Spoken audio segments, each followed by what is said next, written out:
For years, the shelves of supplement stores and kitchen cabinets have been lined with bottles bearing heart-shaped logos and promises of cardiovascular salvation. Fish oil, niacin, vitamin E, coenzyme Q10, these were the stars of the self-help cardiology movement, touted as natural ways to prevent heart attacks, lower cholesterol, and extend life. But the romance between supplements and heart health has hit some turbulence. As better design trials have emerged, the protective glow around many of these nutrients has dimmed, and in some cases cracked entirely. Take fish oil, long hailed as the omega-3 miracle. Early observational studies found that populations with high fish consumption, like the Inuit or coastal Japanese, had lower rates of heart disease. From this, the supplement industry distilled a seemingly bulletproof message: omega-3 equals fewer heart attacks.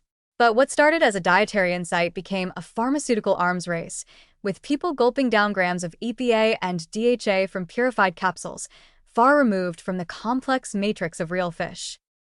Then came the randomized controlled trials.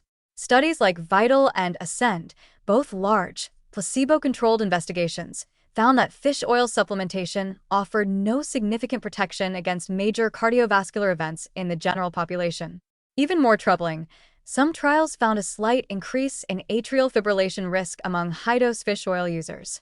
So while fish as a food remains heart-healthy, the idea that you can bottle its benefits and megadose your way to plaque-free arteries is, at best, oversold and at worst, risky.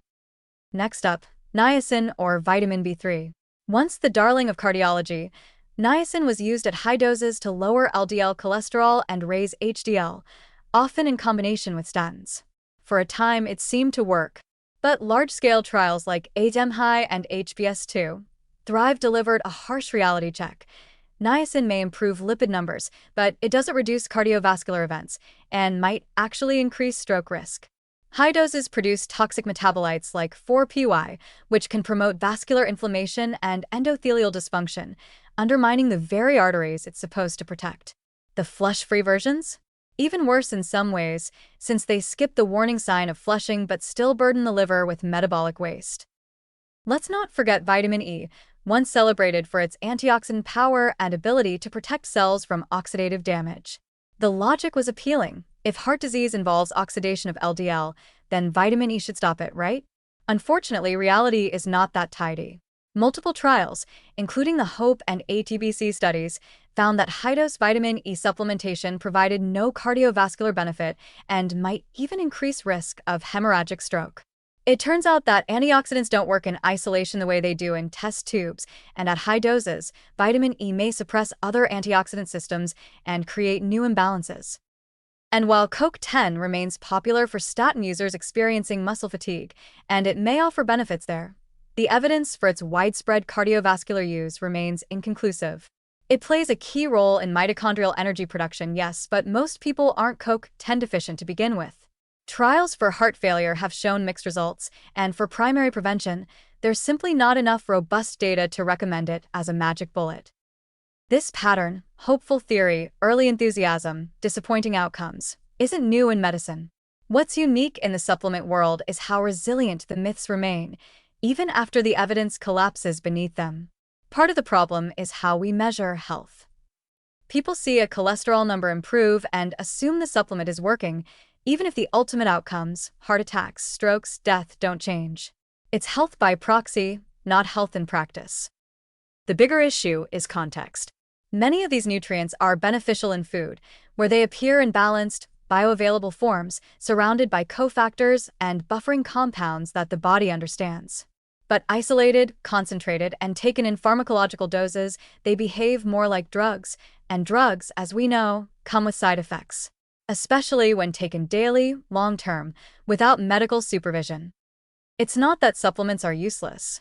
Some, like magnesium for blood pressure or potassium-rich foods for vascular tone, do have supportive evidence.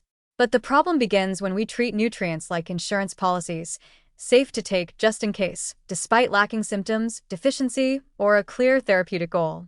That logic can lead not to health, but to silent accumulation of risk, especially in already inflamed or vulnerable bodies. So if your supplement drawer looks like a cardiology pharmacy, it may be time for a hard rethink.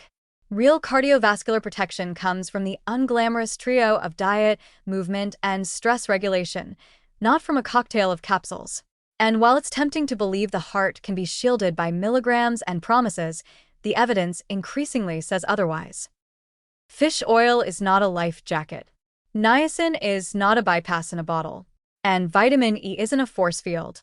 Sometimes, the best thing you can do for your heart is to stop swallowing so many solutions and start living the kind of life your biology was designed for: whole foods, clean air, unprocessed stress, and just enough nutrients, but never too much.